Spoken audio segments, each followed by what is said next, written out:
Amazing how it worked actually, wasn't it? Yeah, well, I hope so. Yeah, Colin Martin DP, you know, I brought him on a recce and I said, can we make this, can we sell it, you know, can we make it feel like it's a desert piece? It's Johnny Gogan, isn't it? Our producer spoke to you, I think, in the early days looking for a crew, and you were very helpful, and we definitely got, I'd say maybe a third of our crew was local, and then the rest were brought in from different places.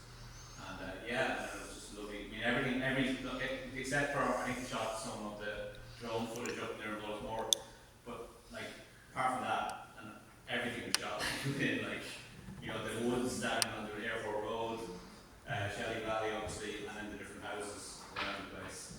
So like literally every unit moved was like about, like, you know, 200 meters. It was great. And I remember bringing people on the recce, the heads of department, were from Sandhill, they did the recce, and they were just all blown away by the way we get all the things we needed so close together, you know, and so many things were unfamiliar to us. Brilliant.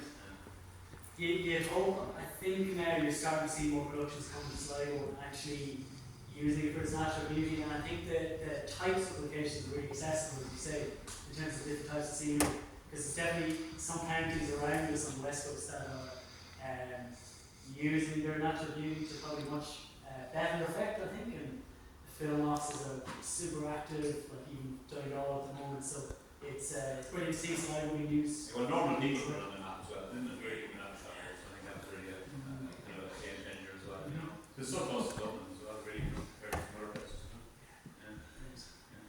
I find it as well, it's really relatable both for children and adults. I mean, I don't have to try, it's a really heartwarming story. You know, so that's, I imagine, not the easiest thing to do to make it appropriate and engaging for both. And the second question was around making children's films and what kind of led you down that path, and yeah, what brought you to that? Yeah, I mean, it's my first film actually, first drama. So I've been making television for decades, and in the last kind of 10 years I started to make a lot of children's TV, non-drama children's TV. A lot of people who make children's TV tend to be a little bit older, because generally when you have kids yourself, that's when you want to start making good content for kids, because you realise it's important, you know. And in fairness, RTE, for all the knocking they get, their young people's department is very passionate about making good content for kids. So I've very much been grateful to them for the work I've done with them over the years. And they have this amazing program every year where they fund one film aimed at kids. And it's called, and it's supported by the European Broadcasting Union as well. So after having done a lot of non-drama, I just decided to see if I could get that film off them, and luckily that's how it happened. So it was RTE really and the European Broadcasting Union that funded it. And yeah, I mean, look, the thing is, just try and not patronise kids, try and put the kids at the centre of the story, tell it through their eyes. And I think if it's a good story, primarily suitable for kids, you'd like to think it's a good story, but older people will enjoy it as well. I mean, my main objective was to make films that young kids would enjoy, and if other people like it as well, all the better. I think that's really nice about focusing on the fact that it's not patronising in any way to children. I mean, no, I'm putting them in the centre. Like, for example, the whole film is from the child's point of view. You know, everything's from, like, and in fairness to the actor, Dilara, our main actor, she's a complete newcomer to acting. She's in every scene, you know, because everything happens through her prism of her perspective. So like anything, like the scene when her parents find out that the house that they're hoping to rent is not available, like you don't actually hear what's happening. Like, she's in the car, she's absolute shit. So from her perspective, there's no kind of trying to tell the story through her eyes, you know. Yeah, and one of the things I put in the film as well, because I think my own experience parenting as well, is I think it's really important that we understand that parents can learn as much, or adults can learn as much from kids as kids can learn from adults. You know, it's two-way street. You know, I love the fact that they can learn things from really tiny people. It's great. Brilliant. Yeah. Amazing, thank you. Oh, beautiful. Thanks, Alice. We know each other well, and Alice is on the festival team, and we've been flat out the last couple of days. We spent a lot of time together. I wanted to to talk about film in general. You know, the kind of gender balance in film obviously isn't the best, although it's getting better.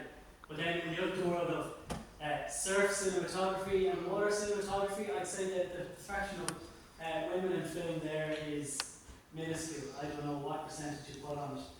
And I think it's brilliant to see your take and perspective through the female lens as well. It's really refreshing, and I think through your films you definitely bring kind of a lightness and a delicacy and a vibrancy and a kind of joy, which is really kind of unique in many ways. These surf films. My first question really is originally how you got into it and why. Yeah, I guess, well, I grew up in Dublin, so I didn't grow up surfing or anything, but I started surfing during my summer holidays in Dunfanny as a teenager, and then I'd come back to school in Dublin and I'd be trying to find videos and surf films, and one, there's very few featuring females, and they're all Hawaiian and bikinis, and I really was under the impression as a teenager one of the only women who surfed in Ireland was East Britain. And then I moved to Sligo 8 years ago. And I was like, what the hell? There's so many women surfing in the water. I didn't realise the community was so massive. And that's kind of why I was like, no one's capturing this. So that's kind of no clue what I was doing. Got the house and it just started to capture it because I think as a teenager that's what I would have really liked to see. So that's kind of what got me started. Brilliant. Would you stylistically, you're very quirky in how you work in your choice of music as well. It's really interesting, just like spot on. Would you say there are any specific influences for your style, or is that an awkward question? I think whenever I'm looking for inspiration for surf films, I never look at anything got to do with surfing. I always look to different types of film or completely different sources because I don't want it to feel so much like surf film. And yeah, I like to include it in art as well because you can watch as many ways as you want. Yeah, exactly. There is a lot of that. It's nice to have a story in it as well. Yeah, brilliant. No, it's so nice. And do you have anything coming down the line? I do. I have a new project called Salt, which I'm very stressed about at the moment. It's going to be finished in 2 weeks or something. So I'm working to the deadline, but it will be premiering at the London Surf Film Festival in November. Amazing. And probably Irish Surf Film Festival the week after. So, Amazing. Brilliant. Thanks so much. Flan. Well, I love this film. Like, I just had, like, when I knew we were putting this on, I just had to show it. It's interesting from my perspective because I've known you so well as a really good mate, and from my point of view, I was so happy to see this film shown here in Sligo for the first time, and I think in Ireland for the first time, isn't it, the Irish? Yeah, so it's... Yes, an honour, obviously it's a clown making film, but also shout out to the boys, like Conor Boyer, they got it. Yeah, special. I'm really proud. It's absolutely brilliant. Do you have anything?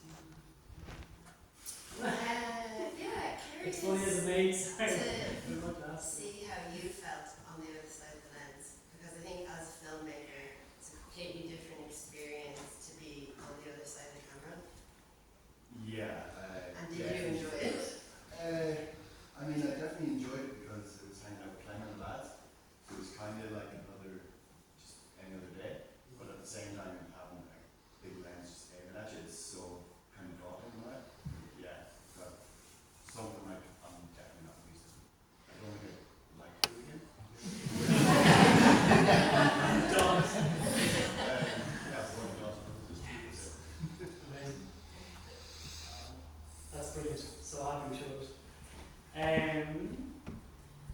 Stone Place. James, we were Clare Man. Sorry, I think I said we had all local films. A label on here. Yours, it's just raw beauty, isn't it? You took us on a visual journey through that, and I think it just suited the subject matter perfectly. Yeah, I think a story like that is really important to document.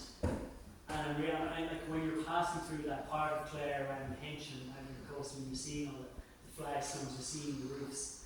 And I certainly had no insight into any of the background, on that. And I just wanted to first ask you, why did you find it important to tell that story? And in terms of actually finding and researching, just a little bit about that process. I kind of happened by accident. So like I was living away for years, and then I moved into Liscannor. And my mom was working as a tour guide at the Cliffs Mother at the time.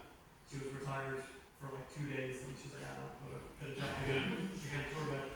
And she was really excited about it. So she brought me on a tour in the evenings. So they showed me a bit. There was a big party tour about the flagstone. And I was like, oh, that's a deadly thing, a story there. And then I think the next day there was like kind of a call out for this like short film kind of incubator thing. Where it was like, oh, I have an idea for doing select, I think it was like 8 or 10 people to kind of like workshop an idea and then make it. And then I applied with that. So I was like, oh, and I'm like, said, oh, there's a film about a rock. And I didn't get in because I was and then I think something like 5 or 6 or 7 people dropped out of the thing. So I was like number 17 on the list of getting in. And because it was really time consuming, it was like 2 workshops a week kind of thing. It was really good. It was fun. It was this and another pop engine running it within like connection with Sheffield Docks Festival. So like the workshops were amazing. So I was loving it. But the whole time like everyone had really good films and like I kept saying like, oh, it was a rock. I used like all the workshops people like made. But it was cool to see them sort of like every week tipping away with different stuff. And then at the end, they kind of let us all shoot like a little kind of teaser. And they're like, it'll just be a really good way of like showing it. And then when I kind of made a teaser, I was like, oh yeah, it kind of made total sense. And then when you pitched it, I selected. And I think it was like running a cast. But yeah, that's how it all came across. That's great. It's amazing. There's no straight ways to make it happen. What I would know of your work, it's super stylish film, like you're shooting on different stocking. Is mainly 16 mm. Yes, that one was 16, but it was, that was like the first time using 16. So we'd all been kind of super basic stuff before that. But then that was really nice because it was kind of stress-free to do it, because I was always like after shooting around the house basically, so I always got really romantic that needs to be in it. So when I got to 16, I was like YouTubing how to load the camera and stuff. And then for the first weekend, like, I text my mate and like, oh, like, are daylight schools, like, are they okay to like load in the daylight, if that's their name? So like after the weekend, he's like, absolutely not. And I was like, oh, I just shot my book. And he's like, oh, it worked out fine, but it was great. That was so lovely. Because I always liked like the phone flashes and stuff. I mean, I needed to hold it for like, I was always in the back here with some bit of phone left. Yeah, no, it's kind of like absolutely beautiful, yeah. Very forward still, so. It's a space for honesty, this session. Yeah, no, that's brilliant. Thanks so much. One of the films was my own there.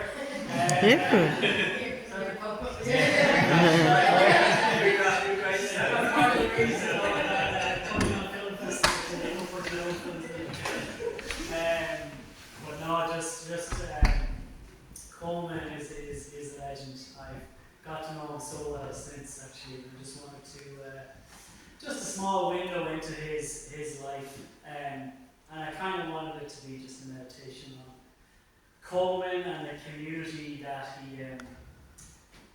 he works with, and whenever he events like the ploughing matches or the ag shows you turn up to, it's amazing that people will come up to you. I remember when I was with my dad and my granddad and we see the horseman in the field. There's a real nostalgia there, I suppose, for a certain community. So I was trying to shoot it in a way where it's that mix of kind of romanticism versus realism. trying to do with that, and trying to nearly not let the audience out of Coleman's work, so I was nearly blinkering the camera to try. So you know that you usually try to get your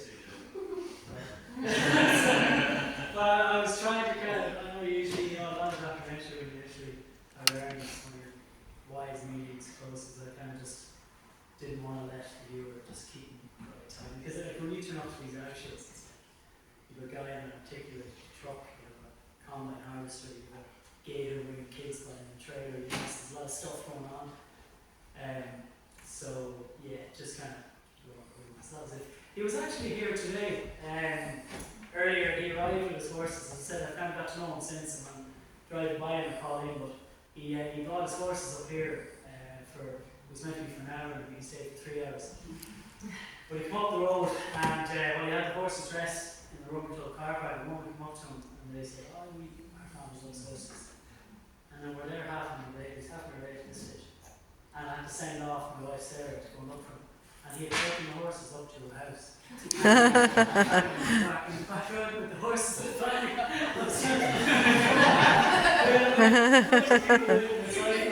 so I know he's great, but hard to pin him down again.